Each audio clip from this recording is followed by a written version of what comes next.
Erdington Hall School, Birmingham. Lions like singing. A school that's conducted a thorough review during the last 12 months, targeting teaching and learning within literacy for the foundation stage. Erdington, ooh. They've been asking themselves some pivotal questions. They believe the answers will have the greatest impact on their intake. Children from a culturally diverse but socially deprived area, where free school meals are taken by over 50%. So how do you best encourage the first steps in reading and writing? Open wide. How do you have the greatest impact on children's language for communication and thinking? And I can see his long face. His long face, he has got a long face.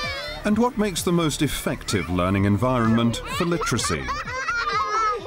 Communication, language and literacy is a complex and all-pervasive area of learning, really, and that should be reflected within every aspect of your foundation stage classroom or your setting, so that all of the opportunities and experiences that the children have within that classroom or setting are geared, as well as the other 5 areas of learning, to communication, language and literacy.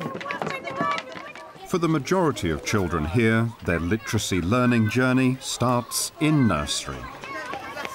You need quality play-based opportunities for children to involve themselves in and to immerse themselves in.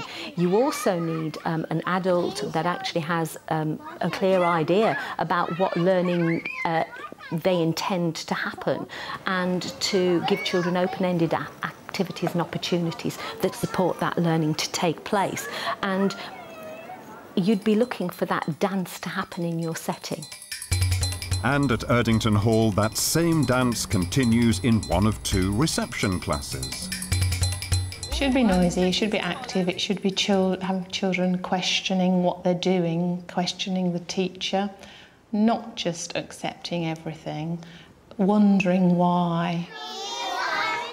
I think the most magical part of being a foundation stage teacher is seeing the children develop as individuals and become more independent in their learning. Can you switch your brains on? I thought we'd look at this book because I like this book and I know. Kate and Angela's short-term planning is heavily influenced by the children. Medium-term, they use themes, and in this, the final half-term in reception, the children have been completely inspired by an animal characters theme about to peak in a visit to the local zoo, now only a week away. There's a rumble in the jungle. There's a whisper in the trees. It's such an important part to be a role model to children with reading, because the enthusiasm and excitement. The animals are waking up. Can you wake up for me? Oh. I'm rustling the leaves. We certainly have a plan of where we're going with the text, but the children may often take it somewhere else. But we develop vocabulary, teach them about writing, grammar, punctuation, lots of things, so much you can get out of a book. Who can tell me a magic word that they think could be in the book? Mariam. Lion. A lion. Oh, I'm going to put that at the top of my list. A lion. A tiger. A tiger. A zebra. A zebra. A giraffe. A giraffe. Elephant. Well, there need to be a rich range of play opportunities that have been well thought through by the adults that are working with the children. Hello. Hello. Welcome. And we're going to bring some more, and we might see a lion. Oh, I think you might see a lion. Or giraffe. Yes, we've got giraffes. Yeah, they're all right, and the tigers and the lions might have something as... Oh, they do. They all get their food. You can come to the zoo at 10 o'clock. Yeah. Okay, would you like to write that? Would you like to write that down so you don't forget? Yeah. 10 o'clock. And what's your name? Mrs. Duckworth. You're Mrs. Duckworth. Yeah, bye. Okay then, bye. Now Now, did you tell them the time that we were coming? OK, you better ring them back up. OK. What time do you think we're... 12 o'clock. OK, make sure you tell them it's 12 o'clock we're arriving. Right, I'm going to put this on top, Stacey, do you think? These children are developing a confidence with literacy and a willingness to write. Ooh. What we're going to do, we're going to try and make a map of our own, what Azu's going to be like. There needs to be some focused opportunities where the adult is working with a group of children on some aspect of communication, language and literacy that they have planned for. And there needs to be adults that are working with children that are ongoingly aware of how they can support those literacy opportunities and move them on. Put them all together. La la la. Who comes next? Polar bear, polar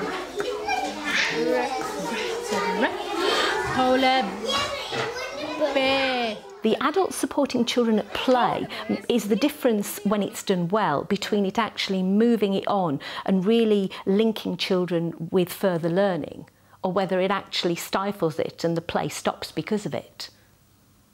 That's the real challenge. We always find that we have much better standard of work when the children have initiated the activity, or when it's something that children are very keen on. They wanted to talk about what they saw and the language flowed because they knew about it. Do you like the lion is in the water? The lion is in the water?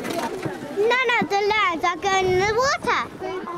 The speaking and listening we experienced on the zoo trip was really good to see where the children had progressed. Certainly at the beginning of the year, a lot of children would have just given one-word answers and used body gestures, pointing and noises to raise our attention. But certainly now we were looking for the sentences and also the reasons why behind those first initial statements. So really pulling the language out of them. Take a picture of that baby when they're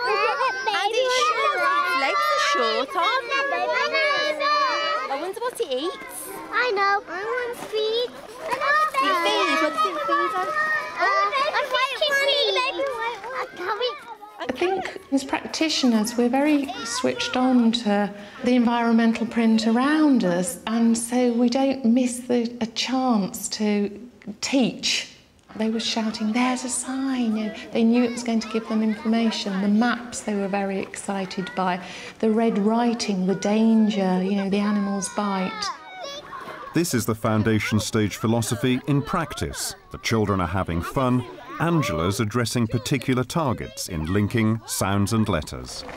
I can pick up food with my young nose. Some of them were really reading the words, and Jordan was very fluent with his reading because he was interested, and they were actually going out finding the words and wanting to read them and using their letter sounds to read the map. They appeared much more competent with the maps than I thought they were. We use a lot of maps in school, but they wanted to see the penguin, so they needed to find Puffer Penguin. You're cute, I'm the map reader.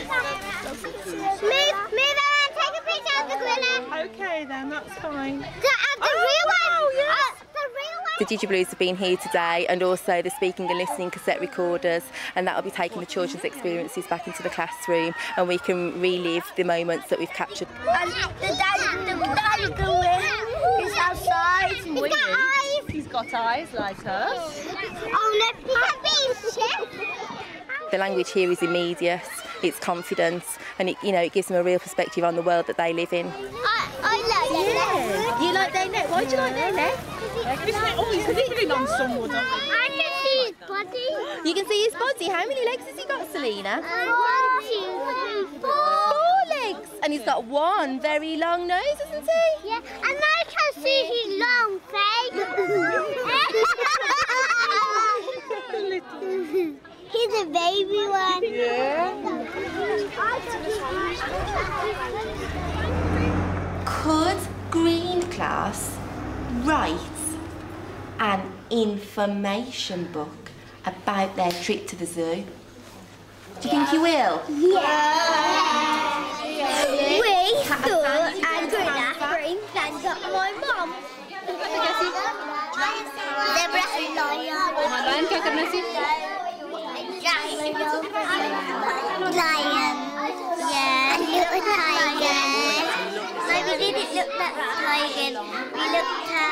I think the Rose Report is very clear that we need to be providing quality speaking and listening opportunities, and I think it would be considered part of good early years practice that phonics is taught systematically. Lion likes sleeping.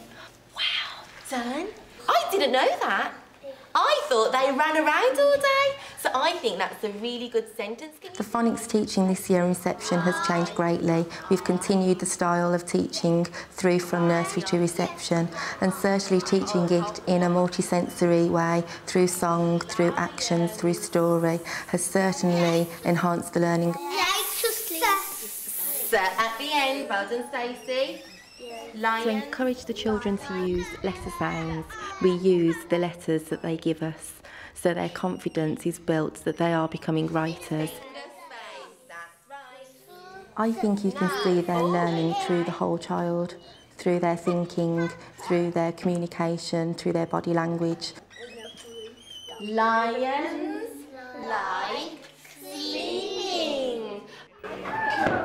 But the greater balance of the sessions that follow up the zoo visit are play-based, indoors and outdoors, with a wide range of experiences that carefully target the literacy stepping stones.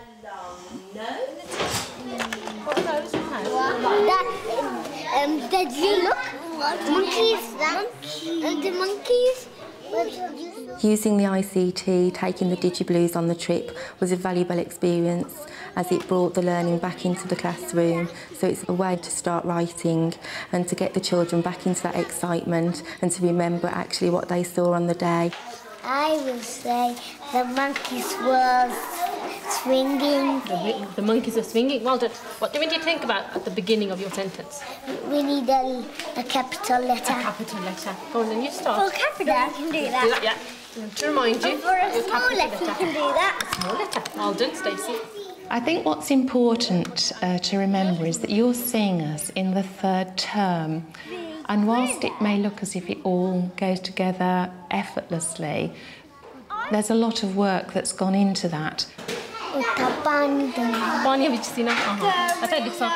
When children come in their first term, we sit at a table with an activity, and we're excited by the activity, and children come and join us, and if they choose not to, then that's entirely up to them. And I think because they develop this trust, they want to come. And as the year progresses, and they then see themselves as readers and writers, they have a very I-can-do approach to life.